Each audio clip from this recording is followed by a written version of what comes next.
Hello guys, welcome to Sports Speak. അപ്പം T20 world cup നടക്കുവാണ്. ഇന്നൊരു അത്യുജ്വല മത്സരം ഉണ്ടായിരുന്നു. ആ മത്സരം എന്ന് പറഞ്ഞു കഴിഞ്ഞാൽ പാകിസ്ഥാൻ വേഴ്സസ് USA ആണ്. ഒരു പക്ഷേ മത്സരം തുടങ്ങുന്നതിന് മുമ്പ് ആരാണ് നിങ്ങളുടെ ഫേവറേറ്റ് എന്ന് ചോദിച്ചു കഴിഞ്ഞാൽ എല്ലാവരുടെയും ഉത്തരം പാകിസ്ഥാൻ എന്ന് തന്നെയായിരിക്കും. കാരണം ഈ വേൾഡ് കപ്പിലെ തന്നെ ഫേവറേറ്റ്സുകളിൽ ഒരു ടീമാണ് പാകിസ്ഥാൻ. ഈ 2020 നേടാൻ സാധ്യതയുള്ള ടീമുകളിൽ ഒന്ന് തന്നെയാണ് പാകിസ്ഥാൻ. പക്ഷെങ്കിൽ ആ പാകിസ്ഥാനെ ഇന്ന് USA അട്ടിമറിച്ചിരിക്കുന്നു. അപ്പോൾ ആദ്യം ബാറ്റ് ചെയ്ത പാകിസ്ഥാൻ 20 ഓവറിൽ നിന്ന് 159 റൺസാണ് നേടിയത്. 7 വിക്കറ്റ് നഷ്ടത്തിൽ അവർ 159 നേടുന്നു. മറുപടി ബാറ്റിങ്ങിനിറങ്ങിയ USA. അതിനു മുമ്പ് സൂചിപ്പിക്കേണ്ട ഒരു കാര്യം പാകിസ്ഥാൻ ബാറ്റ് ചെയ്ത വിധമാണ്.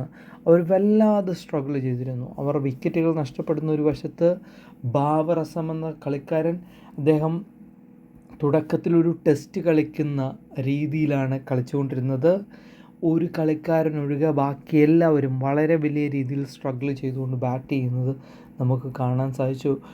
ഒന്നോ രണ്ടോ കളിക്കാരുടെ സ്ട്രൈക്ക് റേറ്റ് ഒഴിവാക്കി നിർത്തിക്കഴിഞ്ഞാൽ ബാക്കിയുള്ളവർക്കെല്ലാം സ്ട്രൈക്ക് റേറ്റ് തീരെ കുറഞ്ഞതായിട്ട് നമുക്ക് കാണാം. പക്ഷെ മറുപടി ബാറ്റിങ്ങിന് ഇറങ്ങി USA എല്ലാവരും ഞെട്ടിച്ചു. പാകിസ്ഥാൻ്റെ ബോളിങ്ങിനെയാണ് എല്ലാവരും പേടിക്കുന്നതെങ്കിൽ അമേരിക്ക ഇവിടെ പാകിസ്ഥാനെ അടിച്ച് തകർത്തു. എന്നാലും ഒരു ഘട്ടമെത്തിയപ്പോൾ പാകിസ്ഥാൻ്റെ കയ്യിലേക്ക് കളി എത്തുന്നു.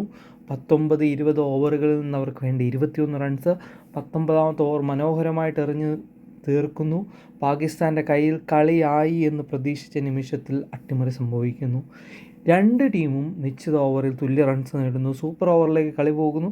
സൂപ്പർ ഓവറിൽ USA ആദ്യം ബാറ്റ് ചെയ്യുന്നു, 18 റൺസ് നേടുന്നു. 7 എക്സ്ട്രാസാണ് പാകിസ്ഥാൻ സൂപ്പർ ഓവറിൽ വഴങ്ങിയത്. ഒരു ഓവറിൽ 7 എക്സ്ട്രാ റൺസ് നൽകി. ശേഷം മറുപടി ബാറ്റിങ്ങിന് ഇറങ്ങുന്നു. പാകിസ്ഥാന് വിക്കറ്റ് നഷ്ടപ്പെടുന്നു.